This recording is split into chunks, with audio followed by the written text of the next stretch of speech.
Also, a third officer has been reprimanded for not thoroughly searching an area when Webster did escape. However, this third officer will not be let go. This park bench is one of the ones that was sort of saved. There's a lot more that are floating around behind me that they'll try to get out later. These two black and white horses behind me are among the worst that were saved from Kentucky. You can still see on the sides of their backs the ribs that are showing. The Humane Society is making sure that they don't see other horses for at least 5 days, that they remain in quarantine right here. By court order, Janet's body has to be returned into the ground within 48 hours. That's Wednesday evening. The family says they plan on holding a private ceremony when they do.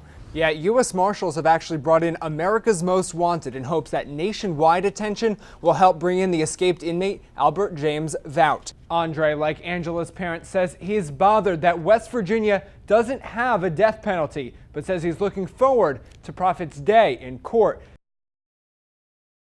It's not like it doesn't flood in Franklin County. In fact, this specific part of Franklin County is known for flooding because it's such a low-lying area, but it doesn't mean there hasn't been damage done. Early Sunday morning, everything seemed fine. About 4:30 in the morning, they knocked on my camper door and they said, "Water's coming, you've got to get out of here." I looked outside the camper, I didn't see nothing. I said, "These guys are crazy." But minutes later, Joe realized he was in trouble. And by the time I come back to the car, it was gone. That's Joe's Chrysler. He doesn't expect to be able to move it until Monday. And Joe's not alone in his troubles. A number of vehicles didn't escape the flood along Crottlestown Road near Chambersburg. What I'm standing on here is what remains of a road that went through the center of this community. Right now, it's just mostly water. At its worst spots, floodwater could be measured at 5 feet. Over 30 people usually live in this small area. Most chose to leave, and a couple families just had to abandon their home altogether and were staying at a local fire station. Firefighters also estimate there may still be a few cars completely buried underwater. This park bench is one of the ones that was sort of saved. There's a lot more that are floating around behind me that they'll try to get out later. Now, local residents say they expect the water levels to die down by mid-morning on Monday, but until then, it's just a wait and see sort of scenario.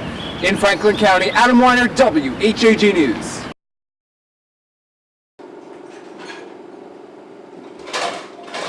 Kevin, Heather, and their 2 children moved into their home just a couple weeks ago, and now they're already moving out. They just learned they've been living with a dead body for the past 2 weeks. The foulest odor that I ever smelled in my life.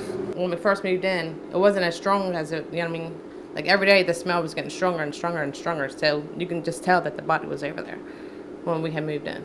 Next door in their duplex, the body of Tammy Meyerly was discovered Sunday morning. Heather and her landlord discovered the body when they went looking for the source of the smell that it had become too much to bear. And then I walked to the window where the flies was. I said, "There's something dead in here. The smell's coming from out of here. There's something in here dead." Like I said, I thought it was a cat or whatever. I just seen a mattress facing the alley with nothing on it. And as I looked down, like as my eyes moved over from the bed a little bit more, then that's when I seen the blanket and it looked like a structure of a body under it. And then that's when I just started flipping. The body's already been moved, but the smell outside this home is overwhelming. Right now I have to breathe in through my nose. The smell is so strong, and that's just right out here on the sidewalk. They leave their door open, the fan blowing, and they've been cleaning everything. But they consider their home a lost cause, and they're moving out. The smell was just so strong I couldn't even sleep. I had to actually put my hand or my arm over my nose to try to breathe. With that fan being open and their windows over there being open, her body was in the next room over there. The smell would just come in here, you know what I mean? Right through the wall.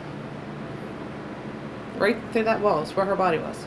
We tried to reach their landlord, but he didn't answer our calls. Heather and Kevin are waiting to hear how Tammy's body could sit for so long undiscovered, but they aren't waiting to move on with their life. In Hagerstown, Adam Weiner, WHAG News.